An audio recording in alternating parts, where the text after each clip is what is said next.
Good morning. We'll continue with the third chapter, The Midnight Visitor. So we'll start from page number 16. So let's start. Max bit his lip nervously. The knocking was repeated. What will you do now, Max? Oswald asked.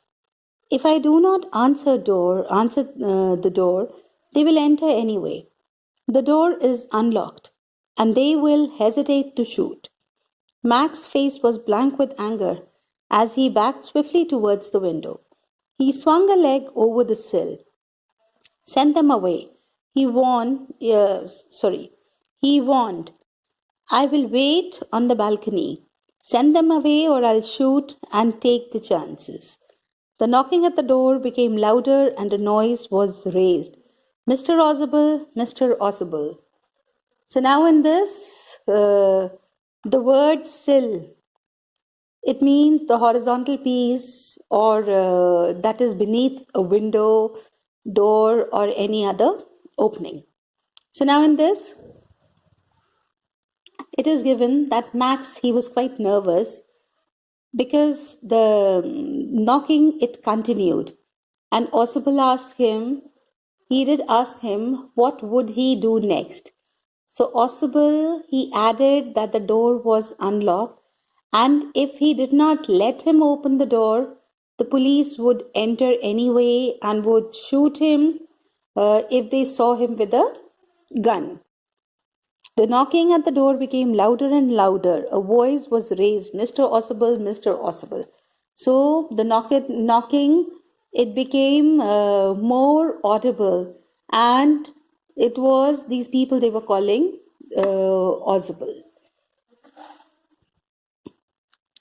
Keeping his body twisted so that his gun still covered the fat man and his guest, the man at the window grasped the frame with his free hand to support himself.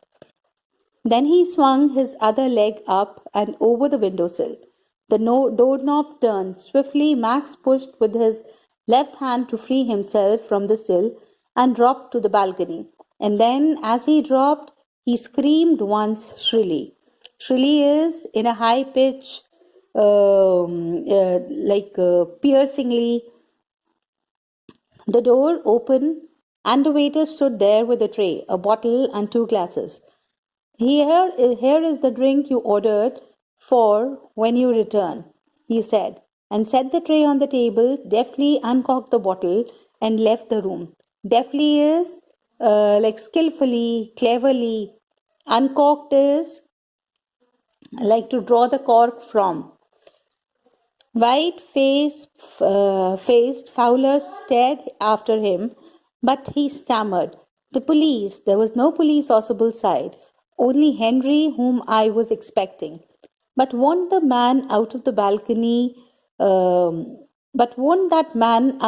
the balcony, Fowler began. No, said Ausable, he won't return. You see, my young friend, there is no balcony. So now in this,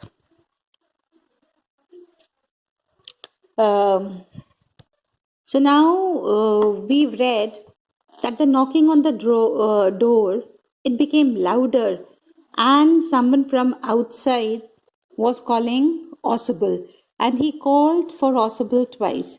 So Max, he was just sitting on the windowsill, and he was facing inside so that his gun could be pointed towards Mr. Ausable and Fowler. Then what he did was, he held the windowsill and he sat at the sill with both legs outside. So the doorknob turned and Max thought that it was the police that was there. So what he did was, he jumped from the sill and fell onto the balcony. And when he fell, there was a loud noise. And when the door opened, then that time a waiter came inside and he was there with a tray, a bottle of wine and 2 glasses. And he told Ausable that he had ordered for it. So what he did was, he kept everything and he did uncork the bottle also. So he opened the cork of the bottle skillfully and left. And Fowler, he did not understand what had happened. So he stammered and he just wanted to know where the police is. So Ausable replied that time that there was no police and it was Henry, the waiter, and he was expecting the waiter only. So then after that, this Ausable, he asked about the man who was outside the window. So Ausable, he said that he will not come back because there was no balcony, and Max, he had fallen on the ground from the top floor of the building, and he might not survive also. So we see that Max, although he was very cunning, but he was no match to Ausable. He was misled by Ausable into believing that there was a balcony that was attached to the room. So what he did was he just made him fool also by cocking up a false story about the police knocking the door, although there was no police and it was only the waiter Henry who was there. So Ausable, his facial expressions were so normal that Max could not believe that he was telling lies to him. Ausable, he got rid of Max with little effort. So we can say that Max was a little spy before Ausable.